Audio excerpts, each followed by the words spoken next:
अपना कॉन्सेप्ट है Kirchhoff's law, जिसके न्यूमेरिकल बोर्ड में पूछे जाते हैं। हर एक प्रीवियस ईयर उठा के देखोगे तो आपको किरचॉफ्स लॉ के न्यूमेरिकल दिख जाते हैं। तो सबसे पहले हम आपको किरचॉफ्स लॉ एक्सप्लेन करेंगे कि किरचॉफ्स लॉ होता क्या है। उसके बाद हम आपको उसके एक दो न्यूमेरिकल एक्सप्लेन करेंगे, और अगर आप को और भी ज़्यादा न्यूमेरिकल चाहिए तो आप कमेंट सेक्शन में बता सकते हो। तो सबसे पहला अपना कॉन्सेप्ट आता है कि किरचॉफ्स लॉ होता क्या है। किरचॉफ्स लॉ होता क्या है, तो किरचॉफ्स लॉ के बारे में हम ये कह सकते हैं कि जैसे आपने ओम्स लॉ पढ़ा था, तो ओम्स लॉ में आपने ये पढ़ा था कि V और I के बीच में रिलेशनशिप बताता था कौन? Ohm's law. यानी Ohm's law will give the relation between V and I। उसी तरीके से किरचॉफ्स लॉ का मतलब क्या होता है कि किरचॉफ्स लॉ बिहेवियर बताता है वोल्टेज और करंट का। किसका बिहेवियर बताता है? वोल्टेज और करंट का किसी भी इलेक्ट्रिक सर्किट में, और जो ऐसे सर्किट जो कॉम्प्लेक्स हो। मतलब सिंपल सर्किट तो आप ओम्स लॉ से ही सॉल्व कर सकते हैं, लेकिन अगर कॉम्प्लेक्स सर्किट मिल जाते हैं तो उन कॉम्प्लेक्स सर्किट में अगर V और I का बिहेवियर आपको जानना है, किस V और I का बिहेवियर जानना, और बिहेवियर कहाँ पर? जंक्शन पर और लूप पर। अगर किसी भी इलेक्ट्रिकल सर्किट को आप लेट कर रहे हो और किसी भी इलेक्ट्रिकल सर्किट के जंक्शन पर और लूप पर V और I के बीच में बिहेवियर जानना है तो आप किरचॉफ्स लॉ को यूज करते हैं। तो सबसे पहले हम किरचॉफ्स लॉ के कॉन्सेप्ट पे आते हैं। तो किरचॉफ्स लॉ क्या होता है मैंने ये बताया। सबसे पहले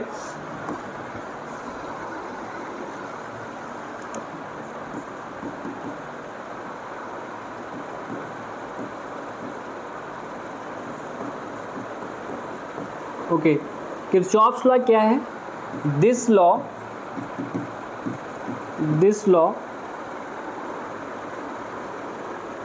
gives the behavior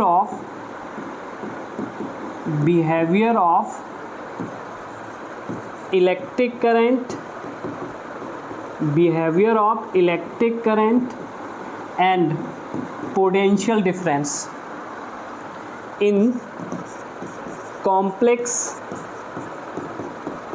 circuit at the junction को आप नोड्स भी कह सकते हो, एट जंक्शन एंड लूप। तो what is Kirchhoff's law? This law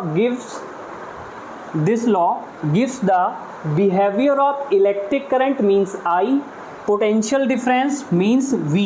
यानी I और V का बिहेवियर किसमें? कॉम्प्लेक्स सर्किट में। कहाँ पर? जंक्शन पर या फिर लूप पर।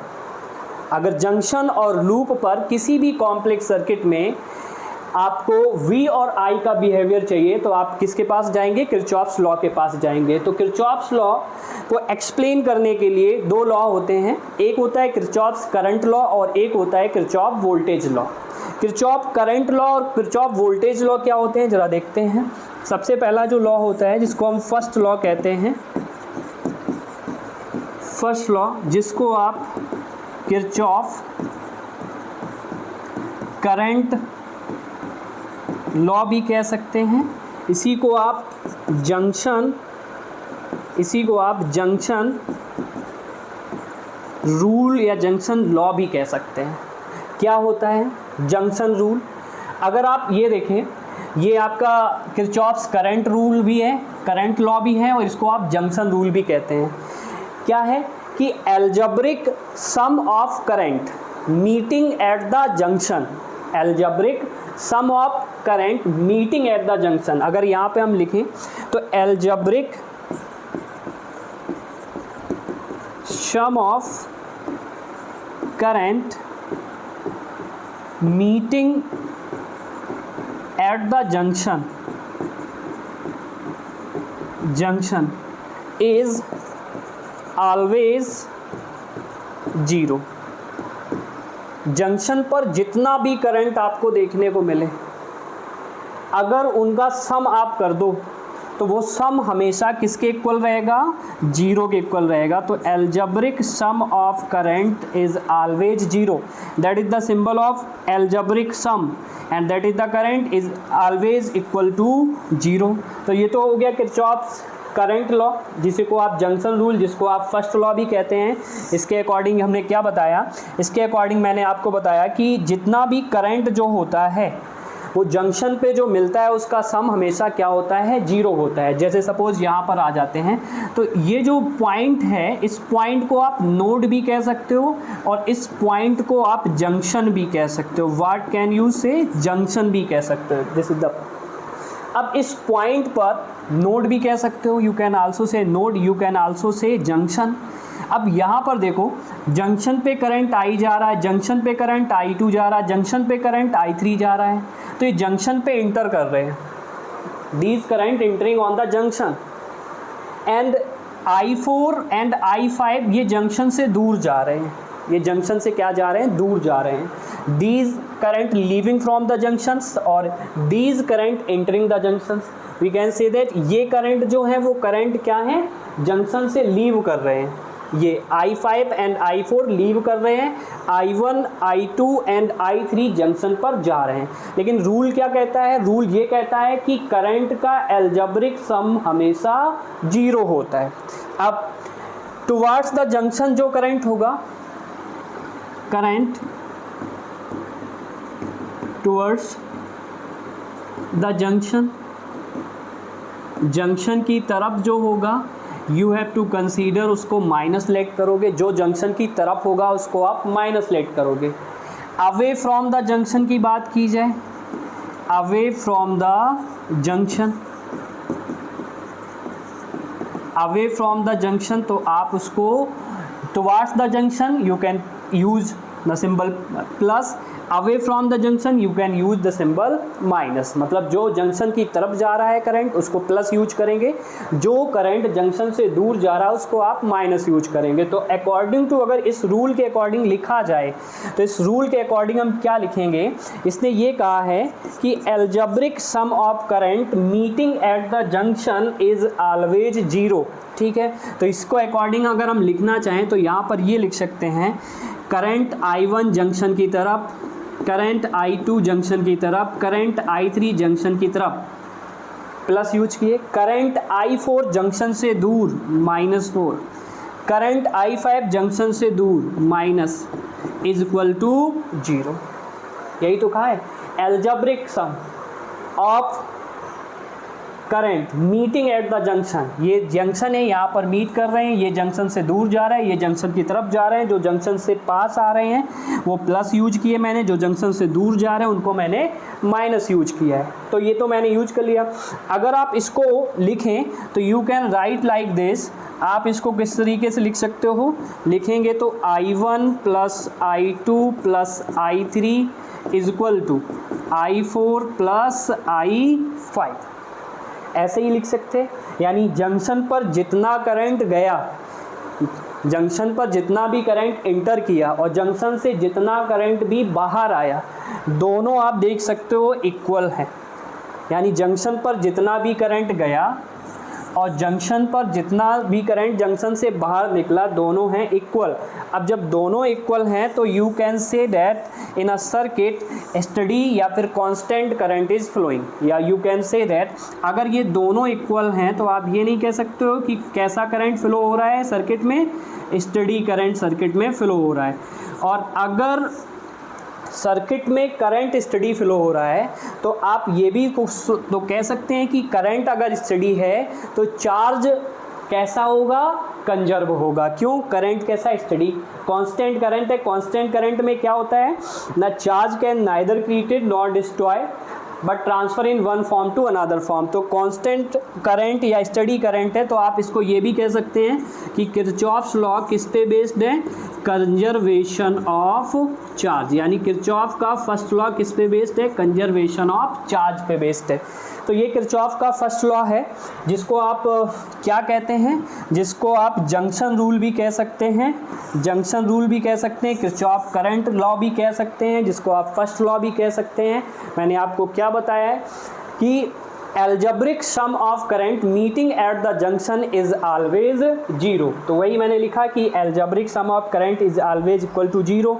जो that current which is entering the junction that is plus, that current away from the junction या leaving from the junction that will use minus. अब दोनों को इक्वल किया तो इससे ये पता चल गया कि सर्किट में जितना भी करंट है उतना, सर्किट में जितना करंट इंटर कर रहा है उतना ही करंट सर्किट से बाहर आ रहा है।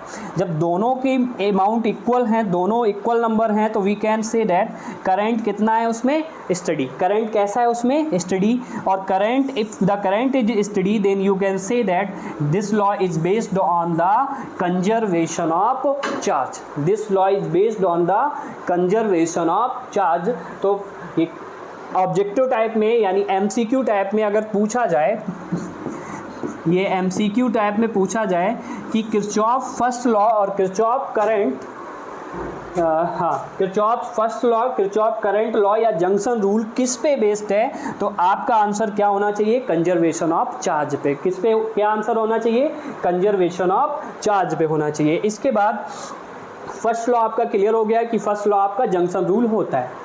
सेकेंड लॉ जो होता है दैट इज सेकेंड लॉ, और सेकेंड लॉ जिसको हम किरचॉफ वोल्टेज लॉ भी कह सकते हैं या इसको हम लूप रूल भी कह सकते हैं।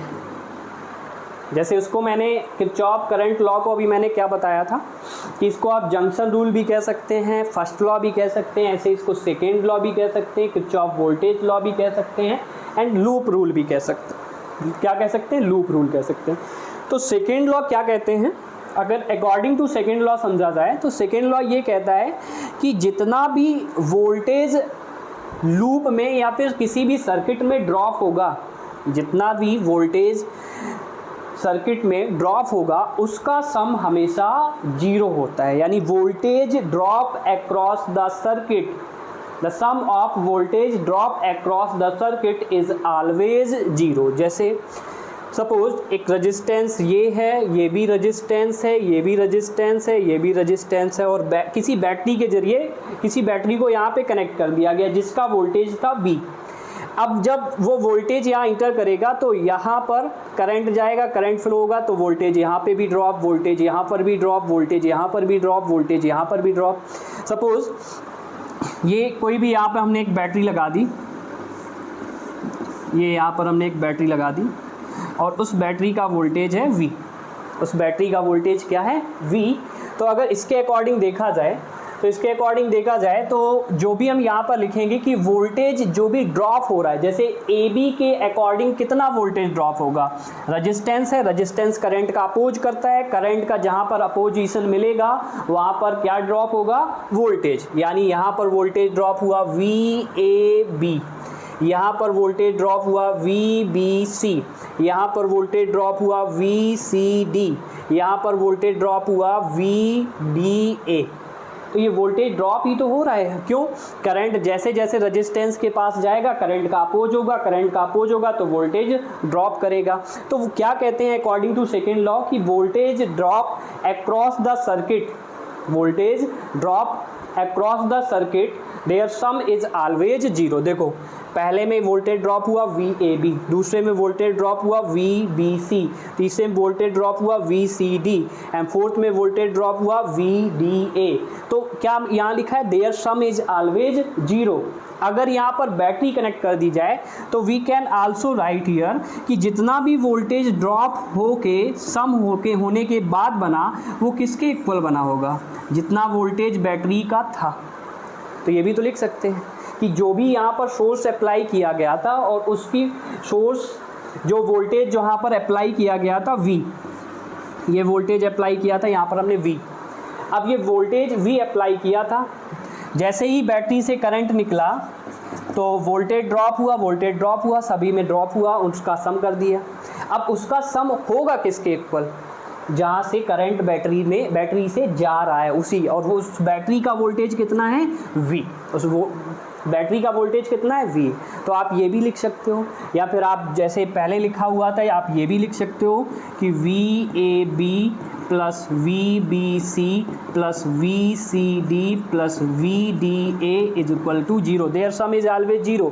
सपोज बैटरी, जैसे यहाँ पर हमने बैटरी कनेक्ट करके थोड़ा सा सर्किट में चेंज ला दिया, तो आप ये नहीं कह सकते कि इनका सम वोल्टेज ड्रॉप हुआ और वो वोल्टेज ड्रॉप कितना हुआ होगा, जितना उसका सम अगर किया जाए तो वो किसके इक्वल हो सकता है, जितना वोल्टेज यहाँ पर लगा होगा, जितना वोल्टेज यहाँ पर क्या होगा, लगा होगा। तो इसीलिए हम इसको क्या कहते हैं, किरचॉफ वोल्टेज लॉ कहते हैं। क्या कहते हैं इसको, किरचॉफ वोल्टेज लॉ, जिसको मैंने क्या बताया है कि this what will this law explain, we can say that the voltage drop across the circuit, the voltage drop across the circuit, their sum is always 0, their sum is always 0, or you can also say that their sum is always equal to source voltage। जितना source voltage वहाँ लगा था तो उनका सम भी उसके equal हो जाएगा। अब जरा ये समझना कि जो भी सोर्स ने एनर्जी दी होगी वही एनर्जी तो यहाँ पर धीरे धीरे ड्रॉप हो रही होगी, क्योंकि यहाँ से वोल्टेज जो दिया गया, जो वोल्टेज से एनर्जी मिली चार्ज को घूमने के लिए, इसमें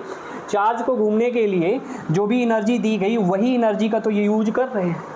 तो आप ये नहीं कह सकते ना वोल्टेज यहाँ पर जो एनर्जी ड्रॉप हुई, यहाँ पर जो एनर्जी ड्रॉप हुई, यहाँ पर जो एनर्जी ड्रॉप थी, जो यहाँ पर एनर्जी ड्रॉप थी, अगर इसका सम करके देखा जाए तो आप ये कह सकते हो कि जो भी वोल्टेज के पास एनर्जी थी और जो भी एनर्जी यहाँ पर कंज्यूम की गई इन रेजिस्टेंस के जरिए वो किसके इक्वल है, यहाँ से जो एनर्जी उसको दी गई।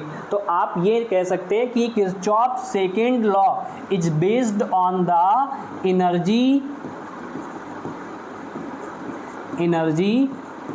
कंजर्वेशन या conservation of energy, we can say that conservation of energy. हम यहाँ पर ये भी कह सकते हैं कि किरचॉफ लॉ किस पे बेस्ड हो जाएगा, तो हम इस पे ये कह सकते हैं कंजर्वेशन ऑफ एनर्जी। जैसे फर्स्ट लॉ किस पे बेस्ड था, कंजर्वेशन ऑफ चार्ज पे, तो किरचॉफ सेकेंड लॉ किस पे बेस्ड होगा, कंजर्वेशन ऑफ एनर्जी पर। क्यों, क्योंकि जितनी भी एनर्जी इन रेजिस्टेंस के जरिए कंज्यूम की गई उतनी ही एनर्जी तो यहाँ पर सोर्स के पास थी, उतनी एनर्जी तो कंज्यूम की होगी जितनी सोर्स के पास होगी। तो ये कह सकते हैं कि एनर्जी का ना मतलब जितनी कंज्यूम की गई जितनी दी गई, क्या दोनों के अमाउंट अनइक्वल है, नहीं, जितनी सोर्स के पास थी उतनी ही एनर्जी उन्होंने कंज्यूम की और फिर बाद में वही।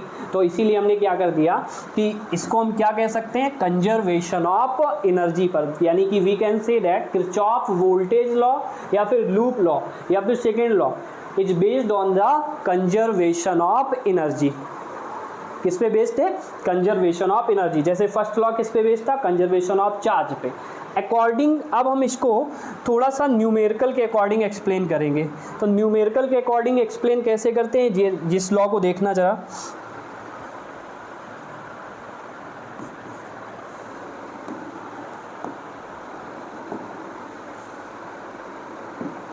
ओके, जैसे according to numerical point of view, numerical point of view के अकॉर्डिंग अगर इसको हम समझाएं, जैसे सपोज ये मैंने एक सर्किट ले लिया, ये सर्किट है, एक ये सर्किट है, यहाँ सेल E1 और यहाँ E2, यहाँ रेजिस्टेंस R1, यहाँ रेजिस्टेंस R2, यहाँ रेजिस्टेंस R3, ठीक है। तो ये क्या कहते हैं, इसके अकॉर्डिंग अगर देखा जाए ये लूप लेट कर रहे हैं A B C D E and F, ये हो गई लूप। तो according to numerical point of view इसको क्या बताया जाता है कि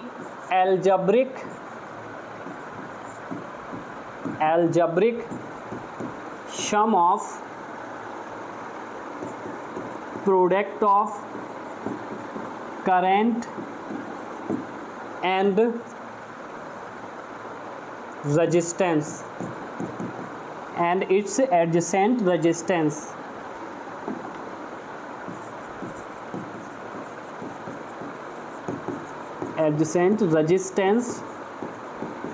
algebraic sum of product of current and adjacent resistance is always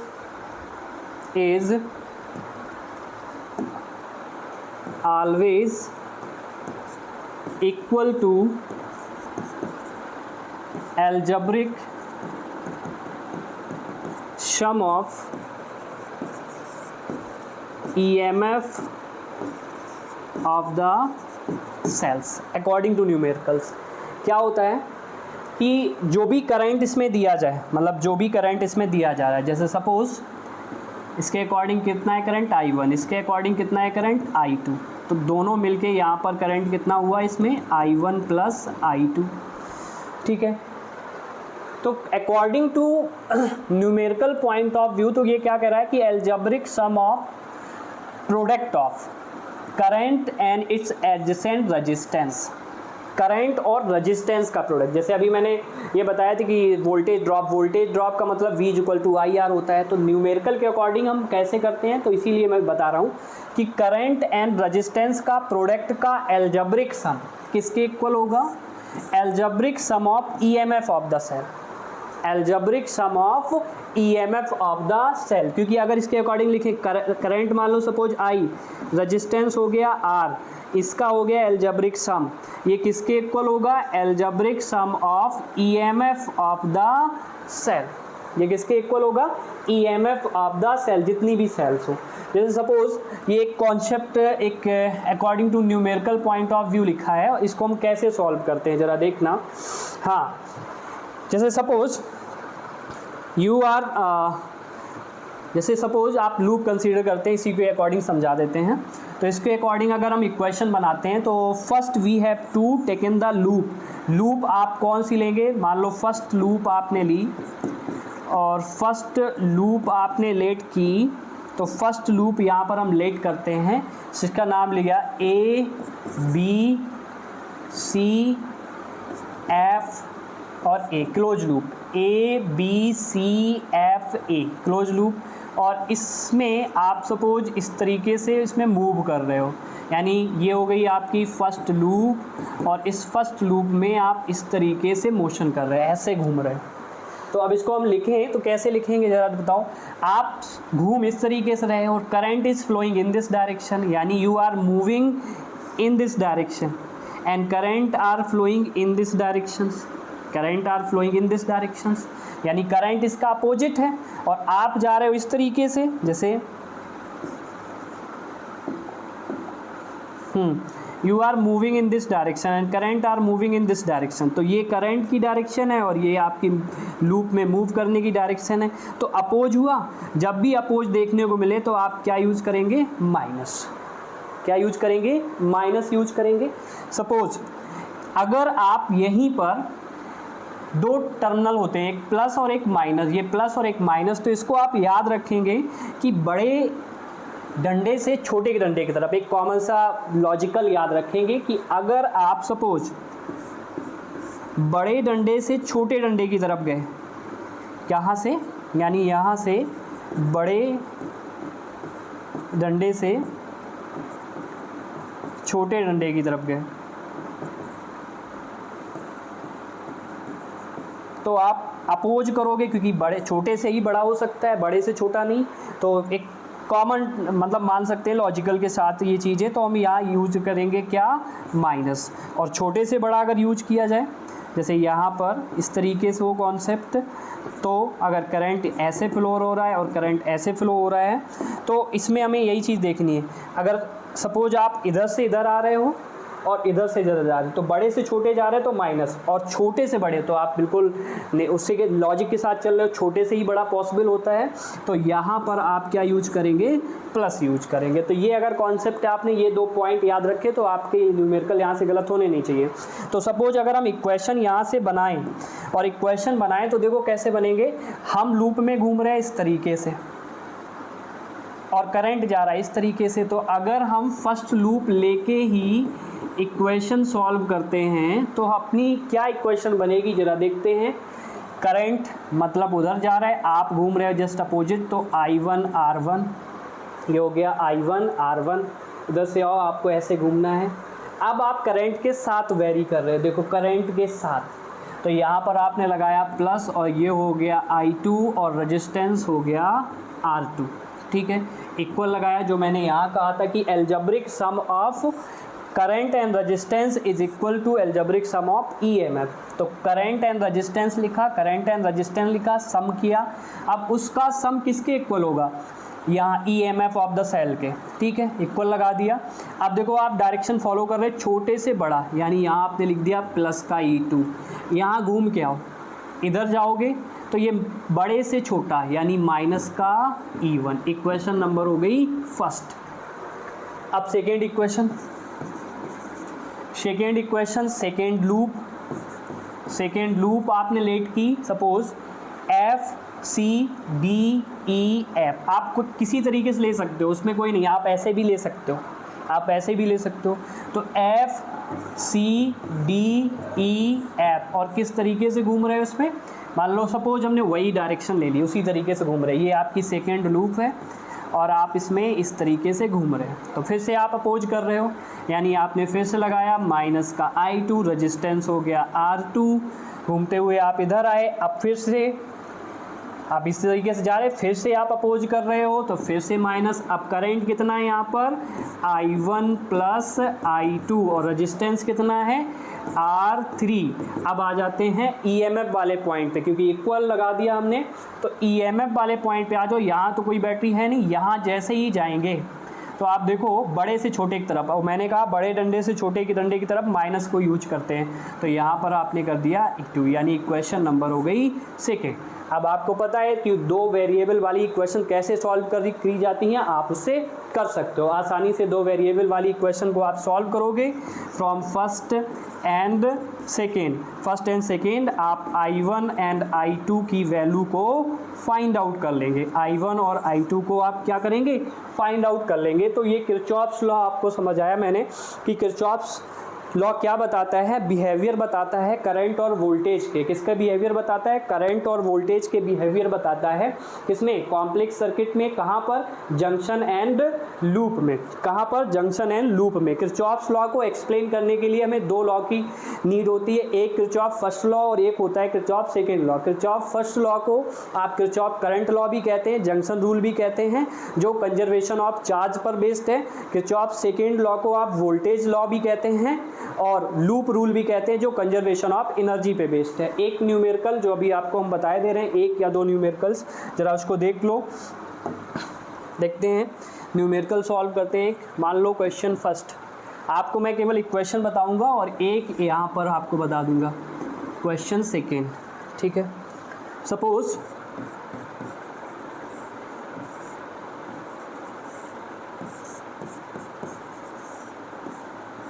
इस तरीके के कॉम्प्लेक्स सर्किट है, यहाँ 10 वोल्ट है, यहाँ 20 वोल्ट है, यहाँ 2 ओम है, यहाँ 2 ओम है, यहाँ पर भी कितना है, 2 ओम है। ओके, इसका नाम लिख दिया ABCDE एंड F। यहाँ 3 केस ले लिए हमने बैटरी के। सपोज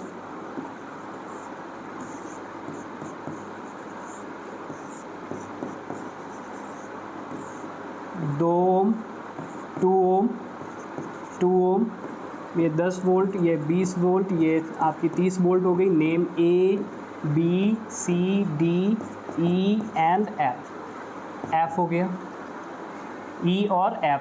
यहाँ पर ये डायरेक्शन I1 दी है, ये यहाँ I2 और ये यहाँ पर I3।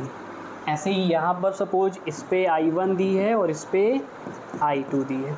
तो यहाँ क्वेश्चन में है कि फाइंड I1 एंड I2, और यहाँ है क्वेश्चन में find I1, I2 and I3, मतलब ये फाइंड आउट करने हैं I1, I2 and I1, I2, I3। तो इसमें हम आपको बस लूप इक्वेशन बता देंगे, बाकी आपको इक्वेशन सॉल्व करके आंसर बताने हैं कमेंट सेक्शन में।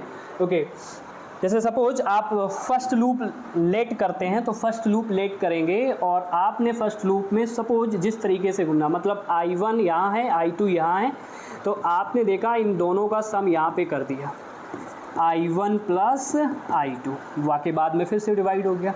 तो आपने फर्स्ट लूप लेट की, ये फर्स्ट लूप आप यहाँ लेट करते हैं। तो फर्स्ट लूप अगर सपोज आप यहाँ लेट करते हैं, उसका नाम लिखते हैं AFCBA। और उसमें आप घूम इस तरीके से रहे, इस तरीके से घूम रहे हैं, जस्ट लाइक दिस, ठीक है, एंटी क्लॉकवाइज। ओके, तो इक्वेशन बनाते हैं। पहली लूप ये है, पहली लूप आपकी ये है, ओके, और इस लूप में आप किस तरीके से घूम रहे हो, आपको ये भी यहाँ इंडिकेशन कर दिया, ये आपकी कौन सी लूप है, फर्स्ट लूप है, ठीक है। इक्वेशन लिखते हैं ज़रा, इक्वेशन लिखते हैं तो आपको पता है कि 2i1, ऐसे आओ, करंट बिल्कुल साथ जा रहा है, 2i1 प्लस i2। अब यहाँ पर कोई बैटरी है नहीं तो लूप में फिर से आओ, यहाँ देखो छोटे से बड़े डंडे की तरफ जा रहे हो तो आपने प्लस का 10 वोल्ट लिख दिया। इसको मल्टीप्लाई करेंगे हम तो 2i1 plus 2i1 plus 2i2 is equal to 10 volt, यानी यहाँ पर 2 और 2 4i1 और 2i2 is equal to 10। Equation number हो गई फर्स्ट। पहले लूप की इक्वेशन कौन सी हो गई आपकी, फर्स्ट इक्वेशन हो गई।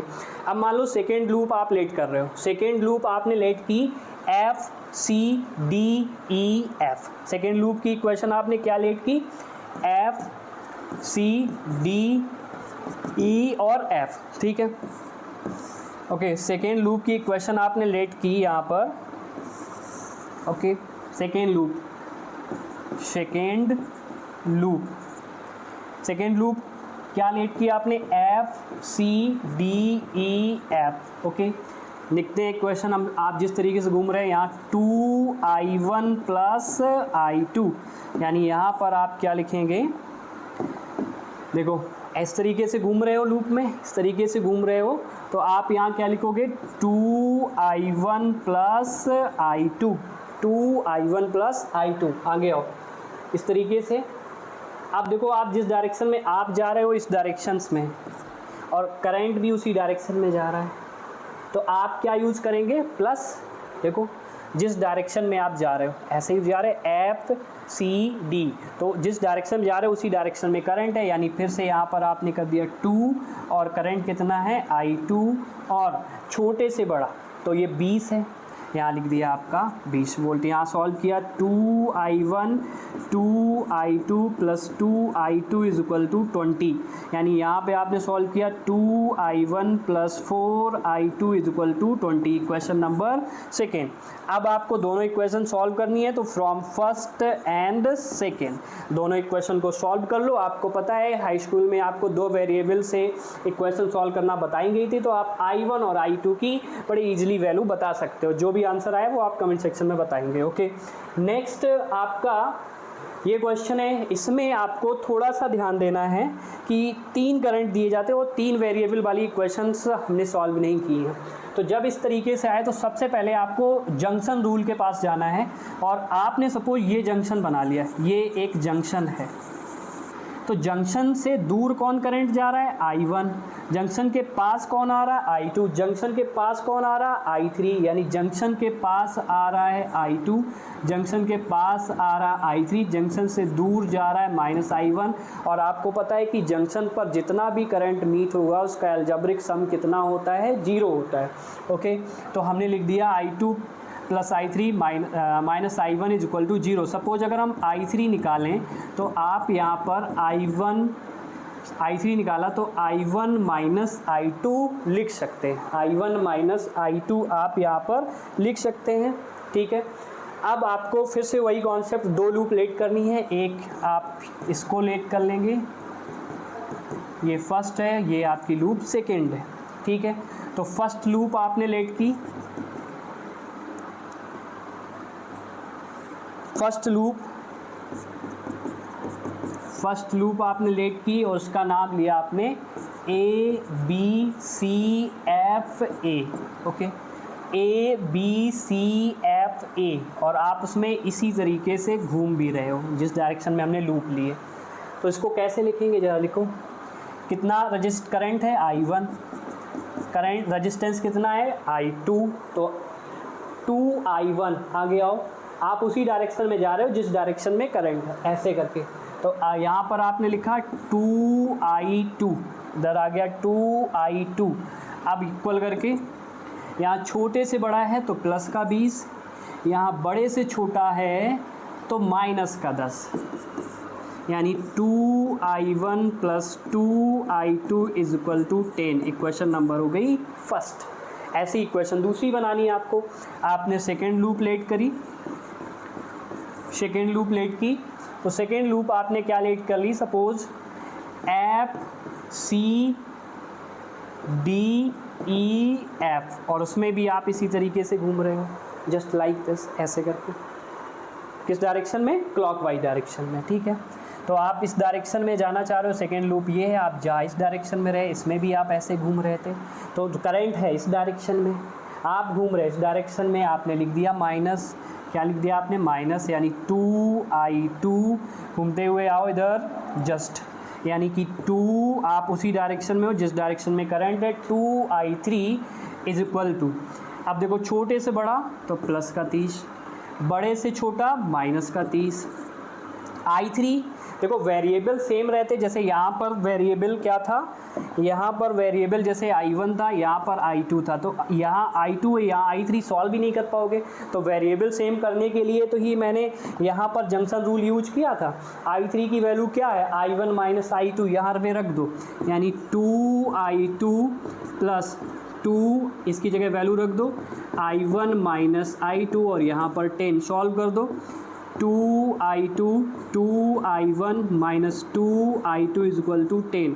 इसको इक्वेशन लिखोगे तो 2i1 minus 4i2 is equal to 10, equation 6। दो इक्वेशन हो गई, दो इक्वेशंस आपकी हो गई, ये एक इक्वेशन हो गई आपकी, ये एक इक्वेशन हो गई आपकी ये। अब आप क्या करोगे, फ्रॉम फर्स्ट एंड सेकेंड दोनों को लिख लो, 2i1 2i2 is equal to 10 and 2i1 minus 4i2 is equal to 10। आप दोनों को सॉल्व कर लो।